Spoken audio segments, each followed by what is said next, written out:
On n'a pas besoin de gros diplômes. On a besoin de courage. J'espère que vous avez déjà compris le but de la vidéo. La première image déjà dit qu'on n'a pas besoin de gros diplômes. On a besoin juste de courage. D'accord?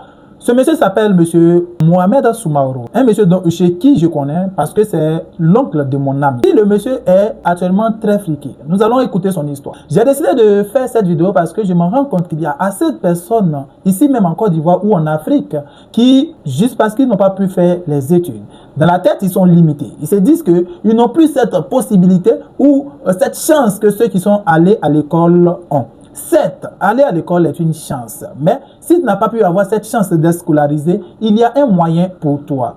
Je te prie de suivre la vidéo jusqu'à la fin afin de voir l'histoire de ce monsieur, monsieur Mohamed Soumaoro. Écoutons ensemble son histoire. Merci.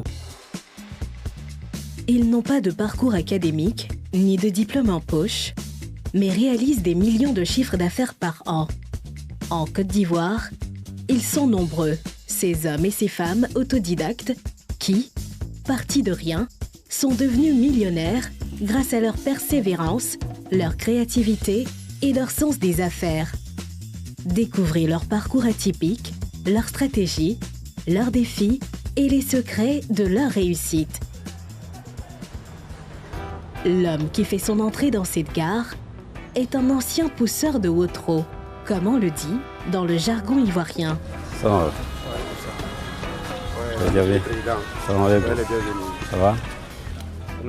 Mohamed Soumaoro n'a pas eu la chance d'être scolarisé, mais aujourd'hui, il est à la tête d'une compagnie de transport qui pèse des milliards de francs CFA.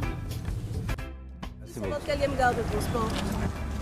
Ici, c'est le deuxième gare. Le premier gare à Djamé, qui est le Chiez. Maintenant, deuxième gare, c'est Yopougon. Voilà. Vous en avez combien au total en Côte d'Ivoire? Les gares, on a 16 gares. On n'a pas besoin de gros diplômes. On a besoin de courage. C'est-à-dire de courage de réfléchir. De réfléchir toujours. Ce que je fais là, comment il faut faire pour améliorer plus que ça. Et c'est ce que moi j'ai toujours pensé. Hein. Une vision qu'il a rendue possible grâce à 3 éléments fondamentaux, selon lui. Il y a l'espérance, il y a l'amour du travail qu'on fait, et puis il y a la confiance qui est entre moi, et non seulement les travailleurs, mais entre les fournisseurs aussi. Nous avons toujours respecté nos engagements vis-à-vis des fournisseurs. De chiffre d'affaires, vous réalisez un chiffre d'affaires de combien par an? Par an, dans les 2 milliards, 3 milliards. Hein. 2 milliards. On dépasse un peu 2 milliards maintenant, chiffre d'affaires par an. Sans diplôme. Sans diplôme.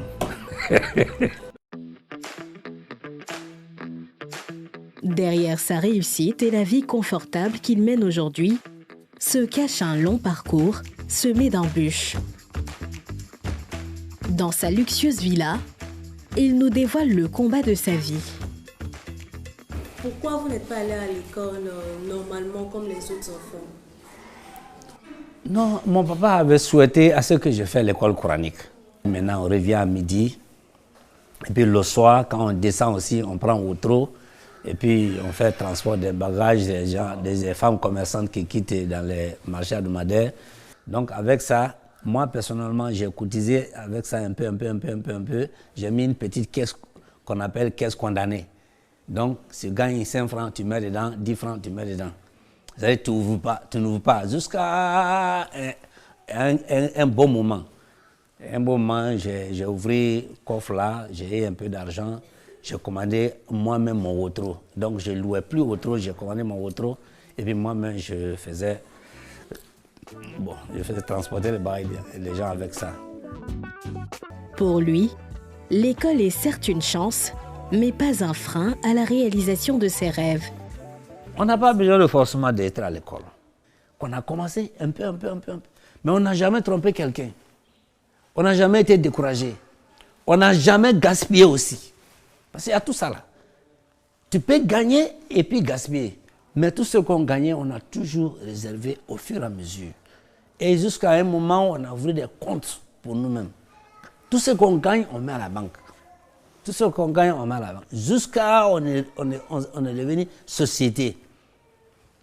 Et aujourd'hui, là, c'est la société, là, on fait parmi les sociétés, vraiment les plus grandes sociétés de transport aujourd'hui, le Côte d'Ivoire en fait partie. Parce qu'on a eu les prix d'excellence du pays.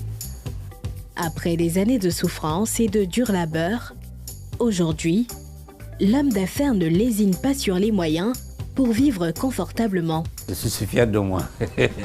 Il n'a pas réservé le même sort à ses enfants. Tous mes enfants sont instruits. Tous nos enfants sont instruits. Pas moi seul. Tous mes petits frères, mes petites soeurs, tous les enfants sont à l'école. Si Mohamed mise sur l'éducation scolaire de ses enfants, c'est pour que plus tard, il n'ait pas une réflexion limitée, comme ce fut son cas. Il y a beaucoup de choses qui nous échappent, quoi. Nous, on reconnaît ça. On sait qu'il y a beaucoup de choses qui nous échappent. Mais cet homme autodidacte n'est pas le seul à avoir réalisé ses rêves, loin des salles de classe. Vous voyez l'histoire de M. Mohamed Soumaoro. Ces genres d'histoires, nous en avons assez. Dans les vidéos qui vont suivre, je vais vous montrer plusieurs histoires de cette manière. Mon combat pour moi est que toi qui n'as pas pu aller à l'école ou tu as pu aller à l'école, arrête des excuses. Il n'y a pas d'excuses. On peut réussir. Peu importe où nous sommes, on peut réussir partout. Il faut savoir. Ce n'est pas parce que tu t'es arrêté en terminale que tu ne peux pas réussir. Ce n'est pas parce que tu t'es arrêté en 3e ou en 6e. Lui-même, il n'a même pas fait CP1. Toi, peut-être que tu es en train de me regarder, tu as au moins fait la classe de CP1, CP2, tu sais écrire et lire. Lui, non. Malgré le fait qu'il ne sait pas écrire ni lire, un pousseur de trop actuellement qui est milliardaire. Si tu n'as aucune idée de business à lancer, écris-moi en PV, on peut échanger, savoir dans quelle mesure nous pouvons s'aider. On doit s'aider et réussir. Vous savez, le problème de l'Afrique est que lorsque nous avons des connaissances, on n'aime pas partager nos connaissances. Quand on partage la connaissance afin d'aider nos petits frères, afin d'aider les personnes qui vont venir, les personnes qui vont suivre. Soyons focus et nous allons réussir. Génération réussite. Mais n'oublie surtout pas de t'abonner afin d'avoir plusieurs autres histoires encore plus motivantes et belles. Merci et à bientôt pour une nouvelle vidéo. C'était Prévost Morel.